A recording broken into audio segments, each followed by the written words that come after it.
Sara sat at her desk, the clock glowing 11:47 p.m. The soft hum of her laptop was the only sound in the dimly lit room, apart from the occasional frustrated sigh escaping her lips.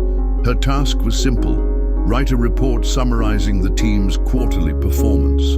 But simple didn't exist in Sara's world. She had rewritten the introduction 6 times, convinced it wasn't clear enough. Every word, every sentence needed to be flawless. The cursor blinked at her, mocking her inability to move forward. Her chest tightened as she glanced at the clock again. She hadn't eaten dinner. She hadn't replied to her best friend's text asking if she wanted to meet for coffee. She hadn't even watered the plants on her windowsill that now drooped pathetically, much like her own spirit. But Sara couldn't stop. If she submitted anything less than perfect, she wouldn't just fail at her job, she would fail as a person. Perfectionism wasn't just her habit, it was her identity. The next morning, Sara walked into the office, clutching her coffee like it was a lifeline. She hadn't slept much, but that wasn't unusual. Her co-workers greeted her with tired smiles, but Sara barely noticed. She was already obsessing over her report, still imagining the flaws her boss might find. As she entered the conference room, her stomach churned. The meeting began, and her boss flipped through the printed pages of her work. "This is good," he said, nodding slightly. But the moment he added, "Let's make a few adjustments here and there," Sara's brain latched onto the word adjustments. Her heart sank. She'd spent hours perfecting the report, agonizing over every detail, and it still wasn't enough. For the rest of the day, Sara couldn't shake the feeling of failure. She replayed the scene over and over, imagining all the ways she could have done better. The voice in her head whispered, "You're not good enough. You'll never be good enough." That night, she lay in bed, staring at the ceiling, unable to sleep. She thought about the mistakes she'd made in the past week, the ones she feared making tomorrow, and the overwhelming pressure to keep everything together. Weeks turned into months, and Sara's anxiety began to take a toll. She started avoiding challenges at work, terrified of falling short. She stopped meeting friends, convinced they'd see her as inadequate. Even her hobbies, once a source of joy, became a battleground for her perfectionism. Painting, which she'd loved in college, now felt like an exercise in futility. She couldn't bring herself to finish a single canvas because it never looked right. It wasn't until Sara had a panic attack during a presentation that she realized something had to change. She had been standing in front of her team, her voice shaking, her hands trembling, when the room began to blur. She excused herself, rushing to the restroom, where she locked herself in a stall and tried to catch her breath. Her mind was racing. "I can't handle this. I'm a failure." That night, Sara called her sister, someone she hadn't spoken to in weeks. "I can't keep living like this," Sara confessed, her voice breaking. Her sister listened quietly before saying, "You don't have to. Maybe it's time to talk to someone." Sara started therapy the following week. At first, it felt strange to open up about her struggles. She'd always seen her perfectionism as a strength, not a problem. But her therapist helped her see the cracks it had caused in her life.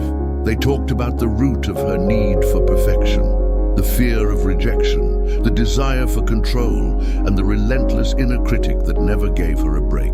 Little by little, Sara began to challenge those thoughts. She started journaling, writing down not just what she wished she'd done better, but also what she had done well. She revisited her love of painting, allowing herself to finish pieces, no matter how messy or imperfect they seemed. One night she hung a crooked, colorful painting on her wall.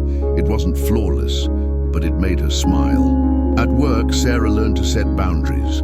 She stopped rereading every email 5 times before sending it.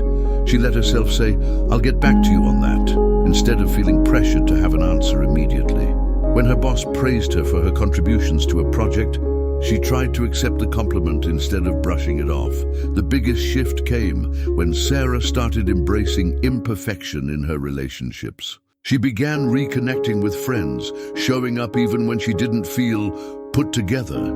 To her surprise, they didn't care about her flaws.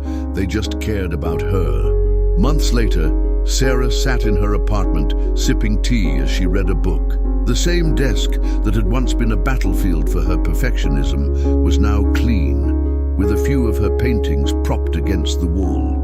Her phone buzzed with a text from her boss. "Great work on the client presentation today. Let's celebrate at lunch tomorrow." She smiled, putting the phone down without over-analyzing the words. For the first time in years, Sara didn't feel the need to prove herself. She was enough, just as she was, and for her that was perfect. That evening, Sara took a moment to reflect. Sitting by her window, she watched the city lights shimmer against the dark sky. It felt surreal. This quiet sense of peace that had replaced the storm she had carried for so long. For years, she had lived in a constant state of hyper-awareness, analyzing every move, every word, every result.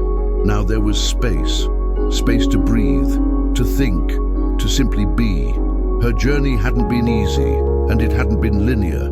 There were days when the old habits tried to creep back in, whispering that she wasn't doing enough or wasn't good enough. But now, Sara had tools to confront those thoughts.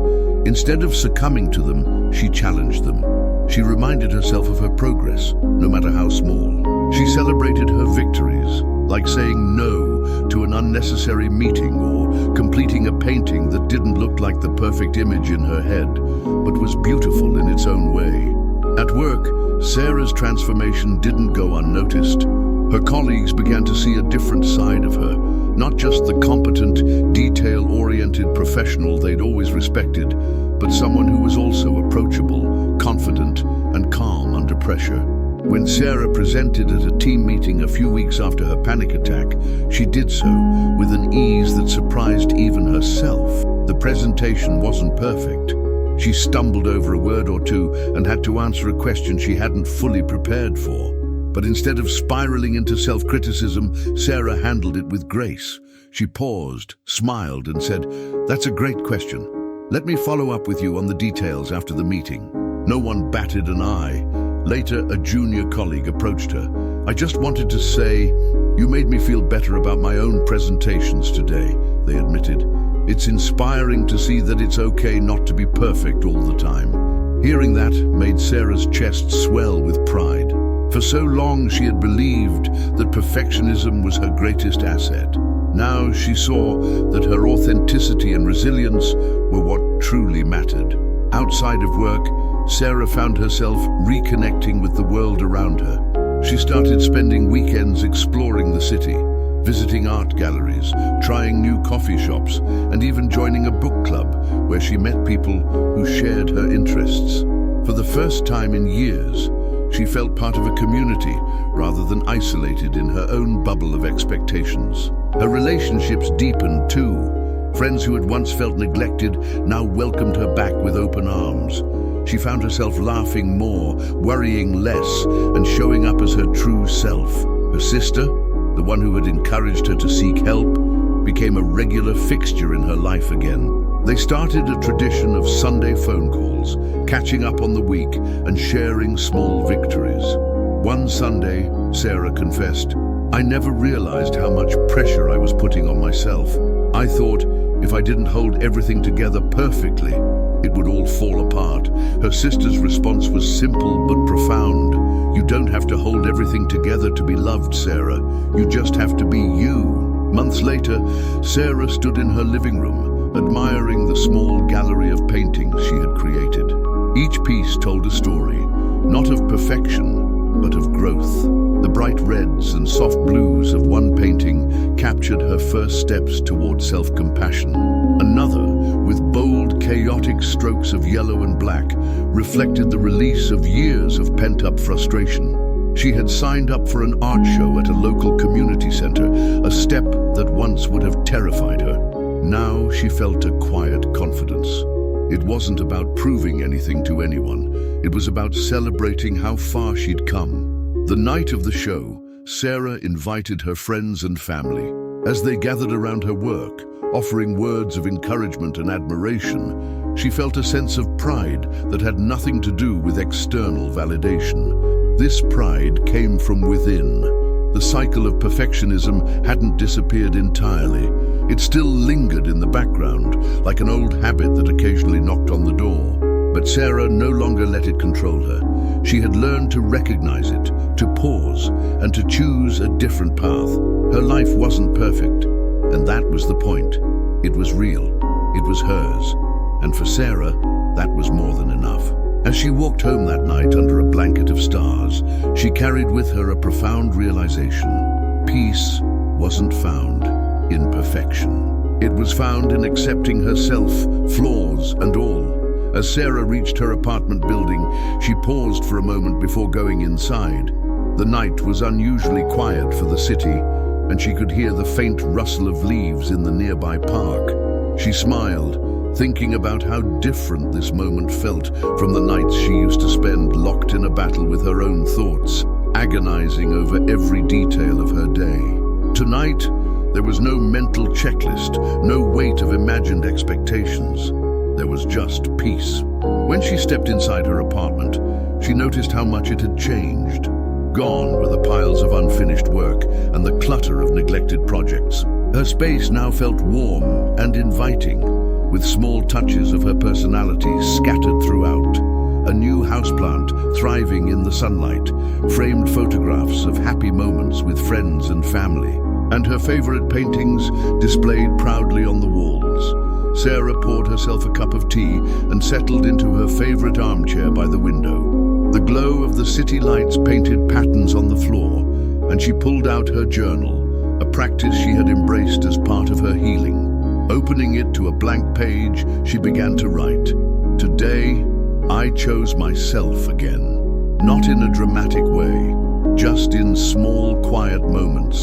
I said yes to joy, to connection, to imperfection. I didn't have to earn it. I didn't have to fight for it. I simply allowed it, and it felt good. She paused, tapping her pen against the paper, then added, for so long, I thought the world would fall apart if I wasn't perfect. But the truth is, the world didn't need me to be flawless. It needed me to be whole. The weeks that followed were filled with more milestones, some small and others significant. At work, Sara continued to approach her projects with care, but not obsession. She delivered results she was proud of without overextending herself. She found that her team valued her contributions more now that she showed up with authenticity rather than rigid perfection. Her manager even remarked during a one-on-one meeting, I've noticed a shift in you, Sara. You're leading with such clarity and confidence. Whatever you're doing, keep at it. Sara thanked him, but she knew the credit didn't belong to a new strategy or workflow. It came from finally learning to separate her self-worth from her work. Outside of work, Sara leaned further into the things that brought her joy. She attended more community events, joined a hiking group, and even started teaching a beginner's painting class at the local art center. Helping others discover their creativity reminded her of the freedom she had found in embracing imperfection. One evening, after a particularly lively class, one of her students approached her, a teenager with shy eyes and a paint-smeared apron. I used to think I was terrible at art, they admitted, but you showed me it doesn't have to be perfect to be beautiful. Thank you for that. Sara felt her heart swell. You're welcome, she said, smiling. And remember, the best art comes from letting yourself be free to explore. As the months turned into a year, Sara reflected on how far she had come. She thought about the version of herself who had been trapped in a cycle of self-doubt and anxiety, always striving for something unattainable. That Sara had been driven by fear, fear of judgment, fear of failure, fear of not being enough. The Sara of today still had moments of doubt, but they no longer consumed her. She had learned to quiet the critical voice in her head and replace it with kindness. She had learned to pause, to breathe, and to ask herself, what do I need right now? On the 1-year anniversary of the night she called her sister and admitted she needed help, Sara decided to celebrate. She invited her closest friends and family to her apartment for dinner, a gathering she never would have hosted in the past. fearing it wouldn't be perfect enough, as laughter filled the room and the scent of home-cooked food lingered in the air. Sara felt a deep sense of gratitude. Her life was no longer defined by endless striving or rigid expectations.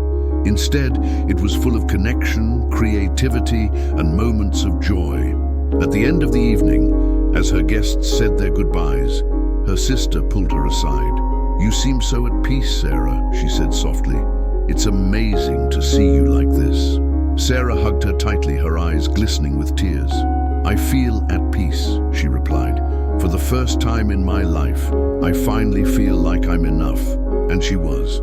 Sara's journey wasn't about achieving perfection, it was about letting it go. In doing so, she found something far more valuable: the freedom to live fully, unapologetically, and beautifully imperfect.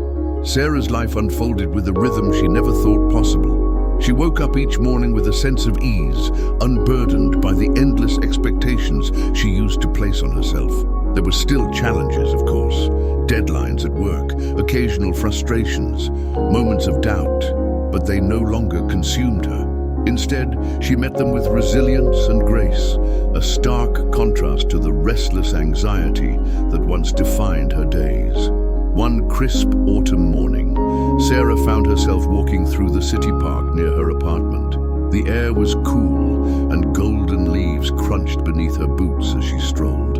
She had her sketchbook in hand, a ritual she had started during her healing journey.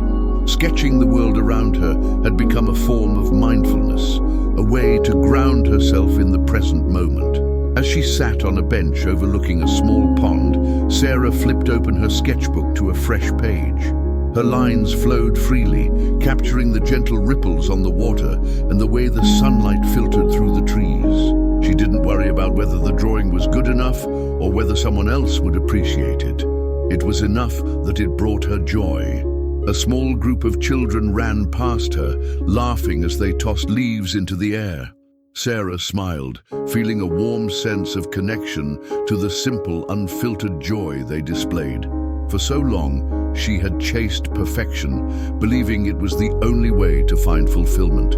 Now, she saw that life's beauty lay in its imperfection, the unexpected, the unplanned, the moments that simply were. That evening, Sara received an email from the organizer of a professional conference she had attended the previous year. They were putting together a panel on work-life balance and resilience in high-pressure careers, and they wanted Sara to participate. At first, her old doubts surfaced. What if I'm not qualified? What if my story isn't enough? But then she remembered the lessons she had learned. It wasn't about being perfect, it was about being real. With a deep breath, she typed her response. "I'd be honored to share my journey." The day of the conference arrived, and Sara stood backstage, waiting for her turn to speak.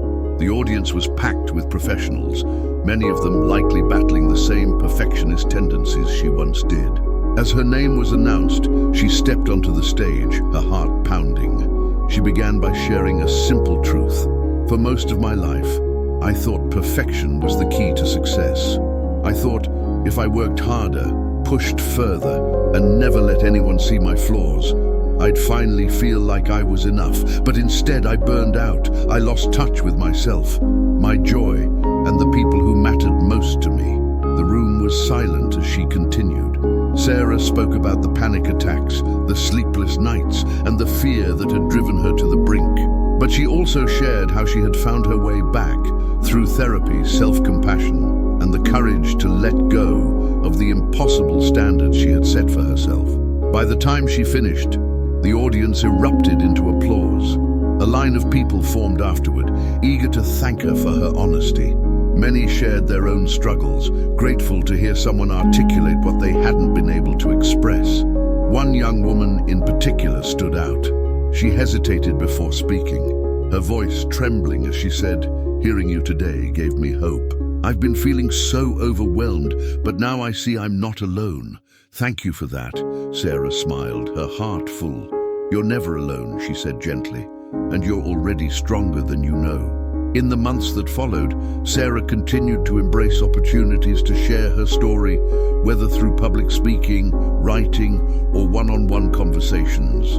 Her vulnerability became her strength, a way to connect with others and inspire them to break free from their own cycles of perfectionism. But her life wasn't just about helping others. It was also about nurturing herself. She set aside time each week for her art, her hikes, and her relationships. She traveled to places she had always wanted to visit, not to check items off a list, but to experience the world with curiosity and wonder. On a quiet evening a year after the conference, Sara sat at her desk, flipping through her sketchbook.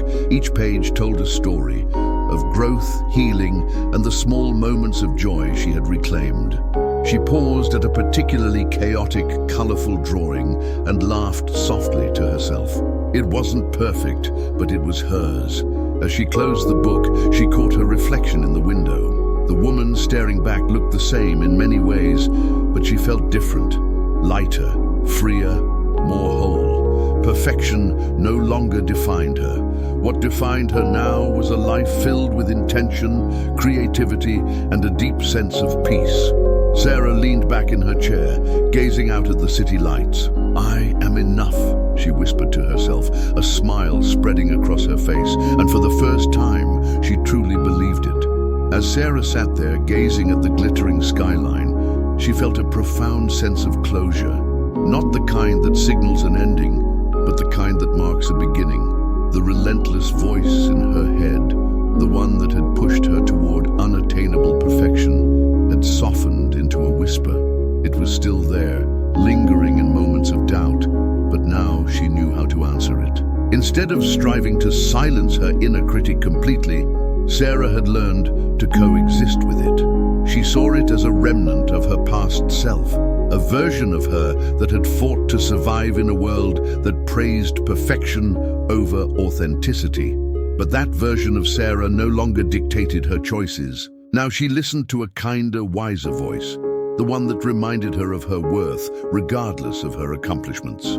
One afternoon, Sara received a package in the mail. Inside was a journal, hand-painted with vibrant colors and patterns, accompanied by a note. "Dear Sara, I heard you speak at the conference last year, and your words stayed with me. Since then, I've been working to let go of my own perfectionism, and it's been life-changing. This journal is a small token of my gratitude. I hope it brings you as much joy as your story brought me. Thank you for being real. Emily." Sara held the journal in her hands, her heart swelling with emotion. She ran her fingers over the textured cover, marveling at the care and thought that had gone into it. This was the impact she had dreamed of, not to impress people, but to help them feel seen, heard, and understood. Later that evening, Sara began writing in the journal. She wrote about her journey, her fears, her triumphs, and the moments that had shaped her into who she was today. She wrote about the people who had supported her and the lessons she had learned along the way. One entry stood out. "Perfectionism isn't about being perfect. It's about fear. Fear of rejection, fear of failure, fear of not being enough. But the truth is, we were always enough. The real courage lies in embracing our imperfections and finding beauty in them. That's where life begins." Over time, Sara's world continued to expand.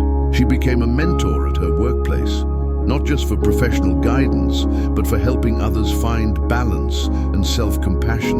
Her art grew in both depth and recognition, with local galleries featuring her pieces in group exhibitions.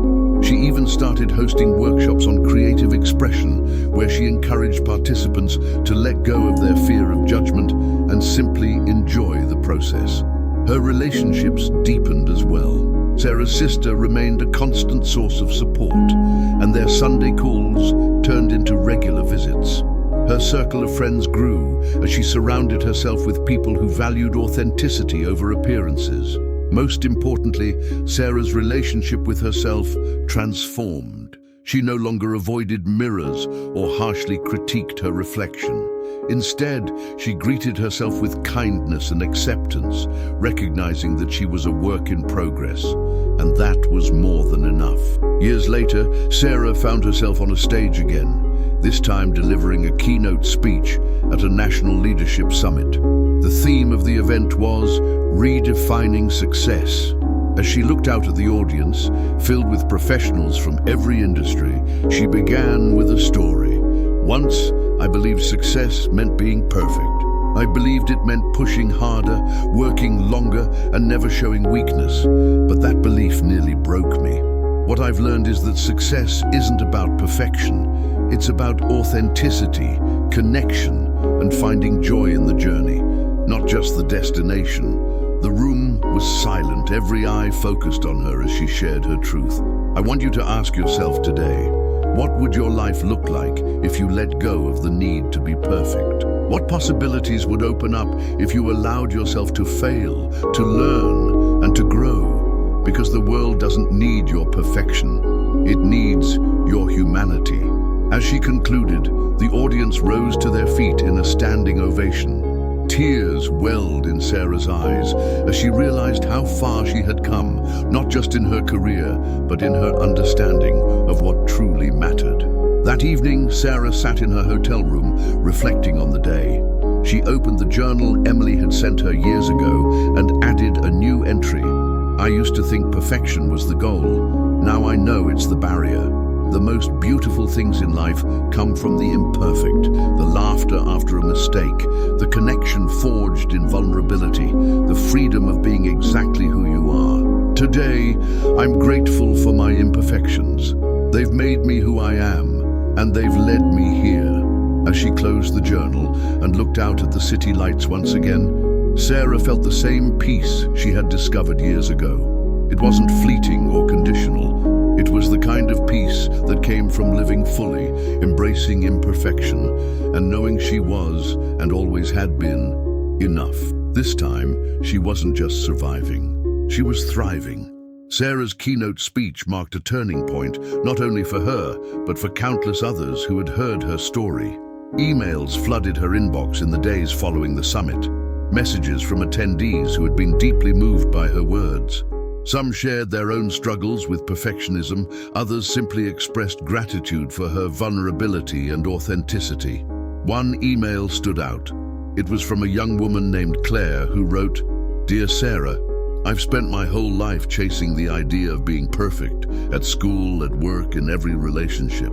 Hearing you speak at the summit felt like you were describing my life. For the first time, I feel like it's okay to just exist. Thank you for giving me permission to let go. You've changed my perspective, and maybe even my life." Reading Claire's words, Sara felt a profound sense of purpose. This wasn't just about her anymore. Her journey had become a catalyst for others, a way to create ripple effects of growth and healing in the world. A few months later, Sara decided to take a leap she had been considering for some time. She launched a small initiative, a workshop series called Perfectly Human. The workshops were designed to help people explore their creativity, confront their inner critics, and embrace imperfection as a source of strength. The first session was held in a bright, open studio filled with easels, brushes, and blank canvases. As participants arrived, many of them hesitated, unsure of what to expect. Some confessed they hadn't picked up a paintbrush since childhood. Others admitted they were nervous about messing up. Sara greeted each person warmly, sharing her own experiences to put them at ease. "This isn't about making something perfect," she said. "It's about making something honest. Let the paint guide you. Let it be messy and see where it takes you." As the session progressed, the room transformed. Laughter filled the space as participants experimented with bold strokes and unexpected colors. One man accidentally spilled paint across his canvas but turned it into an abstract masterpiece. A young woman, who had been too shy to start at first, created a vibrant portrait that left her beaming with pride. By the end of the day, the walls of the studio were lined with art that was as diverse as the people who had created it. Sara stood back, taking it all in, and felt a deep sense of fulfillment. The workshop wasn't just about painting. It was about giving people permission to express themselves freely, without fear of judgment. As Perfectly Human grew in popularity, Sara found herself traveling to new cities, meeting people from all walks of life who were eager to break free from the chains of perfectionism. The workshops became more than just creative sessions. They became spaces for connection, healing, and community. One evening, after a particularly moving session, Sara sat with a participant named Marcus. He was a retired teacher who had struggled with feelings of inadequacy despite decades of inspiring students. "You've helped me see that I don't need to be perfect to have made an impact," Marcus said, his voice filled with emotion. "I wish I'd learned this sooner, but I'm glad I've learned it now." Sara smiled, placing a hand on his shoulder. "It's never too late, Marcus, and the fact that you're here, willing to grow, is proof of your strength." Years passed, and Sara's life continued to evolve in ways she hadn't imagined. Her workshops expanded into an online platform, allowing her to reach thousands of people around the world. She published a memoir, Enough as I Am, which became a bestseller and was praised for its raw honesty and practical wisdom. But through all the success, Sara remained grounded. She continued to paint in her small studio, to walk through the park near her apartment, and to nurture the relationships that mattered most. Her sister, now one of her biggest supporters, often reminded her, "You're proof that healing is possible. You've shown me what it means to live fully."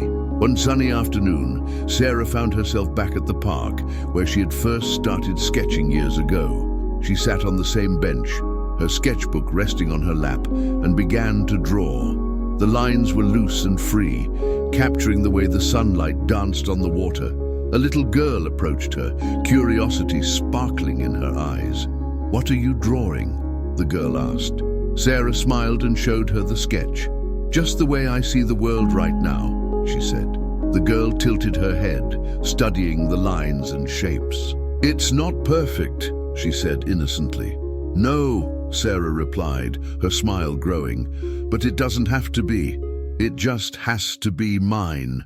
The girl nodded thoughtfully before running off to join her family. Sara watched her go, feeling a quiet joy settle in her chest. As she closed her sketchbook and looked around at the beauty of the moment, Sara knew she had come full circle. Her journey wasn't about erasing her past or finding perfection. It was about embracing the messy, vibrant, and unpredictable nature of life. And in doing so, she had found something even more meaningful: freedom. Sara sat on the bench a little longer, letting the breeze carry the sound of children laughing and leaves rustling in the distance.